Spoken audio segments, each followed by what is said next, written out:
Hello, California Club wine lovers. Welcome to May. My name is Alan Gary. I work for a company called Vineyard Brands. We import wines from all over the world, but more specifically and more importantly for this short video from South Africa. So Bernard and I tasted through some of our South African wines, and Bernard made some really good choices to include four of these wines for you this month of May. So I hope the month's going well, and I hope I can offer a little bit of insight, information, and tell a little bit of story about each of the wines that hopefully you will enjoy greatly in the near future. So the first wine is the Teselarsdale Pinot Noir 2017 vintage from Hemel en Aarde Ridge. So it's a very small area.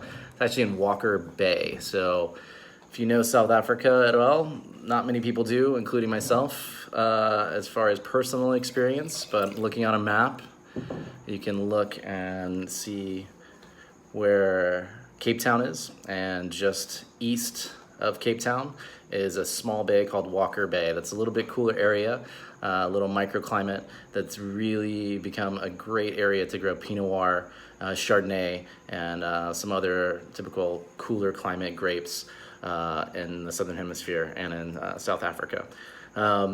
This Pinot Noir is made by a really up-and-coming, exciting winemaker. You might have heard of Hamilton Russell, which has kind of been the gold standard for Pinot Noir and Chardonnay in Walker Bay and generally in South Africa. A young lady named Beren Sals. She actually worked at Hamilton Russell as an au pair.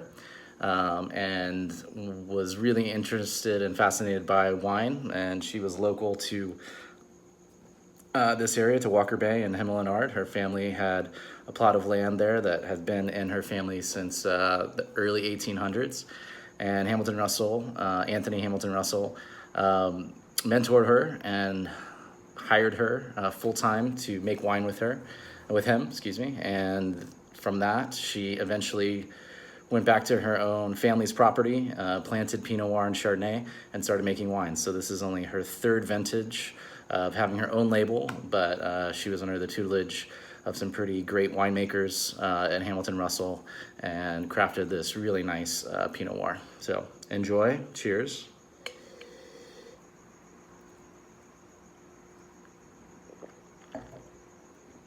Really tasty Pinot Noir, very young, bright, fresh fruit. South Africa, typically, I think most people, including myself, are used to kind of heavier, deeper, fuller-bodied reds.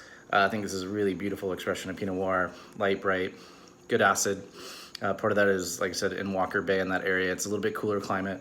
The breeze coming off the ocean really kind of gives it a little bit cooler nights.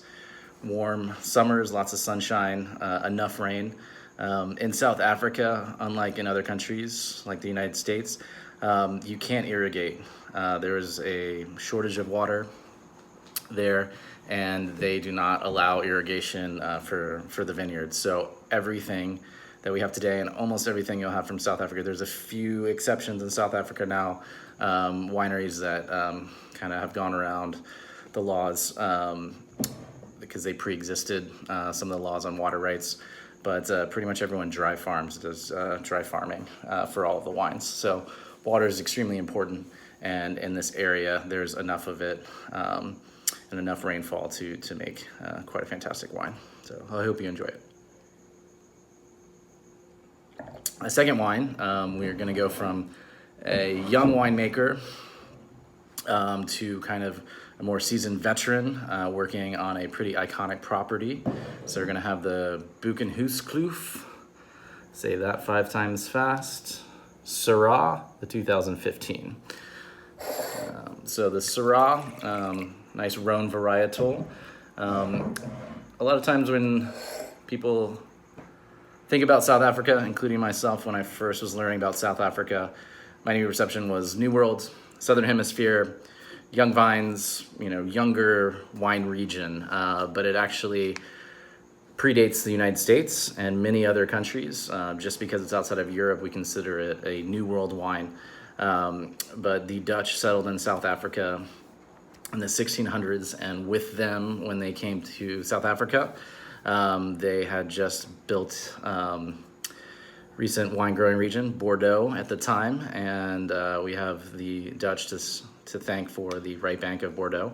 They brought the varieties from Bordeaux to South Africa, planted in many different regions.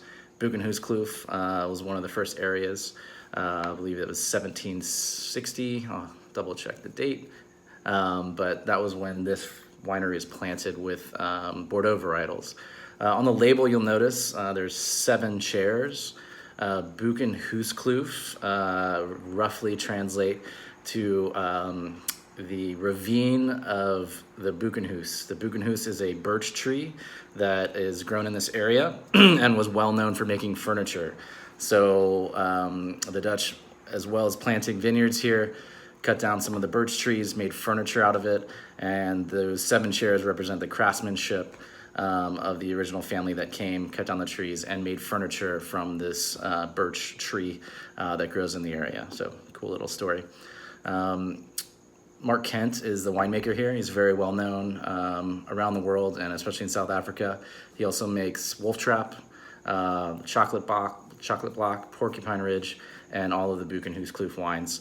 Buchenhuiskloof started focused again on Bordeaux varietals, but realizing with the different areas, this is from Swartland. So Swartland's a little warmer area. It does mimic a little bit of the Rhone Valley in France.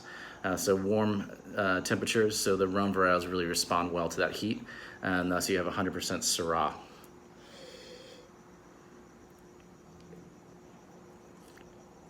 The project came from Buchenhuiskloof, a young winemaker. He worked for Buchenhuiskloof, started his own winery, and makes one wine, the Porcelenburg.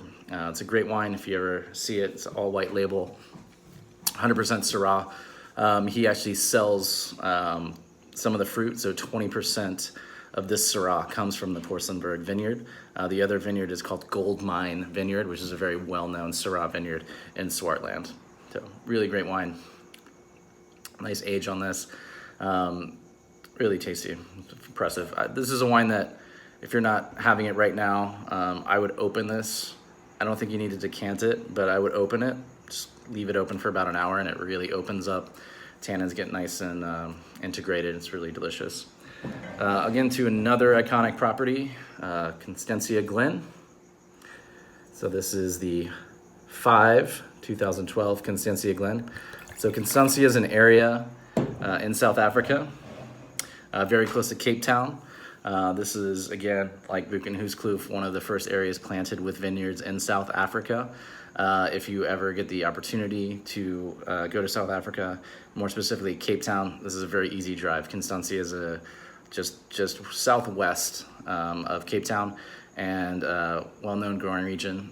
Because it is close to the ocean, again, you get a little bit cooler climate there. Constantia Glen specifically, and most of the wineries in this area, again, are focused on Bordeaux varietals. So Constantia Glen makes a few wines, but the only ones that come to the United States are a Sauvignon Blanc, 100% Sauvignon Blanc. They make a white blend called 2, which includes 2 grapes, Sauvignon Blanc and Semillon. They make 3, which is reds, which is Cabernet Sauvignon, Cabernet Franc, and Merlot. And then you're having the 5, which is the 5 varietals of Bordeaux: Cabernet Sauvignon, Cabernet Franc, Merlot, Petit Verdot, and Malbec. Really nice to have a wine with not a ton of age, but enough for these varietals to really show. Again, Constantia Glen is a pretty iconic property. It's changed ownership a few times. A German gentleman now owns a property. He purchased it in 1997 and has kind of reestablished this wine. This is a winery that the wine doesn't really leave the country that often. We're lucky at Vineyard Brands that we have some long-standing relationships with a lot of wineries, this being one of them, because this is a winery that they don't really need to export this wine. If you go visit the tasting room, or if you're in South Africa, you will see the Constantia Glen label, as many people drink it there, and they drink most of it. So we just get a little bit of it. They only make about 100,000 bottles total production from this winery every vintage. So it's really nice to be able to share this with you, and for you to enjoy really beautiful South African wine, very Bordeaux style, a little bit lower alcohol. But again, those 5 varieties of Bordeaux that you know and probably have had in many different variations from wines, not only from Bordeaux, from France, but from California and from all around the world. So enjoy. Last but not least, again, kind of had the 2 iconic properties in the middle, and started with a younger winemaker and ended with kind of a newcomer to South Africa.